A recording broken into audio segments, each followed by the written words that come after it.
Good morning, students. Welcome back to the new session of learning in this lockdown period.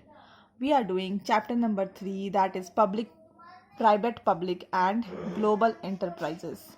In the last video, we had discussed about the history of public sector and private sector as well as meaning and feature of departmental undertakings. In today's video, we are going to understand about the merits or advantages of departmental undertaking. So here it is reflecting on your screen. First is easy formation. As you know that departmental undertaking is under a ministry, under a specific ministry, like railway is under a railway ministry. So it is very easy for them to form our departmental undertakings as it is directly headed by the concerned ministry. So no registration is compulsory. Then next is effective control. The control on departmental undertaking is very efficient as it is direct and centralized.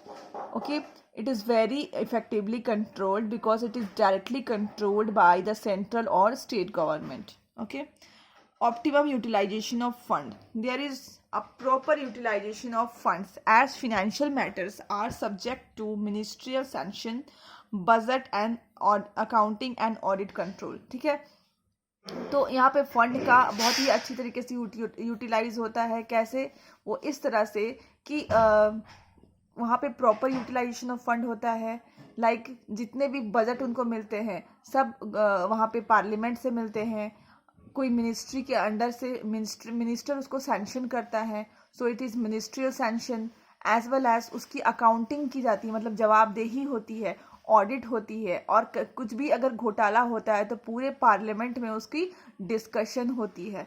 तो हम लोग कह सकते हैं कि यहाँ पे optimum utilization of fund is granted.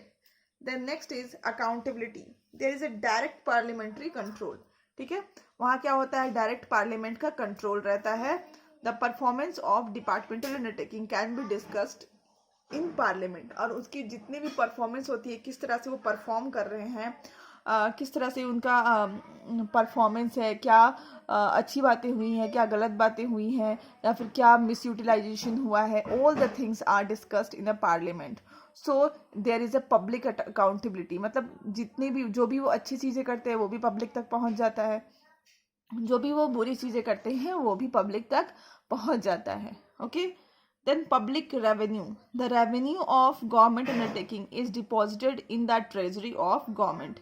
Okay, जितनी भी रेवेन्यू आती है, ठीक है, वो सारा कहाँ डिपॉजिट हो जाता है, आपके गवर्नमेंट के ट्रेजरी में डिपॉजिट हो जाता है. So this undertakings helps to increase the government revenue. तो ऐसी अंडरटेकिंग्स क्या करती हैं, गवर्नमेंट के रेवेन्यू को इंक्रीज कर देती हैं. Secrecy. The activities performance of departmental undertaking can be highly secret. यहाँ पे आप हाईली सीक्रेट मेंटेन कर सकते हैं. क्यों? क्योंकि ये किसी गवर्नमेंट के अंडर है. ठीक है, और गवर्नमेंट अगर चाहेगी कि वो पब्लिक को नहीं डिस्क्लोज करना है और उसमें पब्लिक का बेनिफिट है कि पब्लिक उसको ना जाने, तो ऑब्वियसली क्या हो जाएगा, उसको गवर्नमेंट पब्लिक को डिस्क्लोज नहीं करेगी. ठीक है, तो there is a chances to maintain secrecy. Due to secrecy only the most sensitive area, ठीक है, defence is operating as departmental undertaking. ठीक है, सीक्रेसी जहाँ पे मेंटेन करने की ज़रूरत होती है, लाइक डिफेंस सेक्टर, ऐसे सेक्टर को स्पेशली ही अंडरटेकिंग्स में डाला जाता है. ठीक है, again we are going to discuss about the demerits और डिसएडवांटेजेस. ठीक है, इनफ्लेक्सिबिलिटी. इनफ्लेक्सिबिलिटी मतलब कि थोड़ी फ्लेक्सिबल ना होना. ठीक है, ये फ्लेक्सिबल नहीं है. ठीक है, as you know it is direct under the parliamentary control. ठीक है, सारा कंट्रोल पार्लियामेंट के पास है. तो वहाँ पे कोई भी डिसीजंस लेना है तो गवर्नमेंट ऑफिशियल से पूछ के लेना पड़ता है. ठीक है, इवन इफेक्टिव मतलब छोटे से छोटे डिसीजंस को भी आपको पूछना पड़ता है. और आप बोल सकते हो कि there is too much interference of ministers का काफ़ी इंटरफेरेंस होता है, टॉप ऑफिशियल्स का काफ़ी इंटरफेरेंस होता है.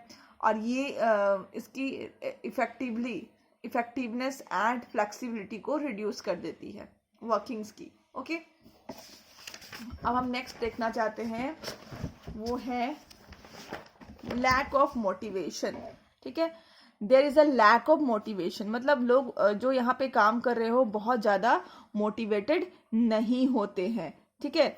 क्यों नहीं मोटिवेटेड होते हैं? क्योंकि वो जो भी रेवेन्यू अर्न करते हैं, जितने भी प्रॉफिट अर्न करते हैं, वो कहाँ चला जाता है? सीधे सीधे गवर्नमेंट का ट्रेजर में चला जाता है, गवर्नमेंट के खजाने में चला जाता है, ठीक है। तो ऐसा तो नहीं है कि आप ज़्यादा मेहनत करोगे तो आपको ज़्यादा रिवॉर्ड मिलेगा, ठीक है। तो ज़्यादा एफर्ट लगाओगे तो ज़्यादा रिवॉर्ड, जो डायरेक्ट रिलेशनशिप होता है ना, आप ज़्यादा मेहनत करो ज़्यादा पैसा मिलेगा, ऐसा यहाँ पे कोई कंडीशन नहीं है। कितना भी मेहनत करो वही सेम सैलरी मिलनी है, ये बात लोगों के दिमाग में चली जाती है कि कितना भी मेहनत करो वही सेम सैलरी मिलनी है, ठीक है। और वहाँ पे कोई इंसेंटिव्स भी नहीं मिलना है कि ठीक है आपने एक्स्ट्रा काम किया तो आपको इंसेंटिव्स दी जाती है।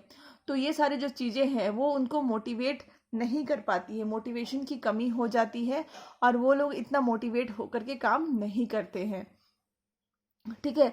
जनरली वहाँ पे प्रमोशन जो होता है वो सीनियरिटी बेसिस पे होता है, मतलब ऐसा नहीं है कि एक जूनियर बहुत अच्छा काम कर रहा है, सीनियर से भी ज़्यादा अच्छा काम कर रहा है तो उसकी प्रमोशन हो जाए, वो सीनियरिटी बेसिस पे प्रमोशन होता है। सो एम्प्लॉई यहाँ पे मोटिवेटेड नहीं होते हैं और अपना बेस्ट देने की कोशिश नहीं करते हैं। Then next of lack of financial autonomy, ठीक है। The departmental undertakings can not plan long term investment sub project as they are subject to budgetary control of governments, ठीक है। वो लोग अपने आप से लॉन्ग टर्म अपना इन्वेस्टमेंट के बारे में नहीं सोच सकते। क्यों नहीं सोच सकते हैं?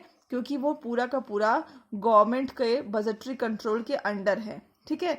उनको इतना अलाउ नहीं होता है कि वो अपना रेवेन्यू, जो भी वो रेवेन्यू अर्न करते हैं उसको फ्रीली यूज़ कर पाए, ठीक है। वो लोग फ्रीली यूज़ नहीं कर पाते हैं, ठीक है।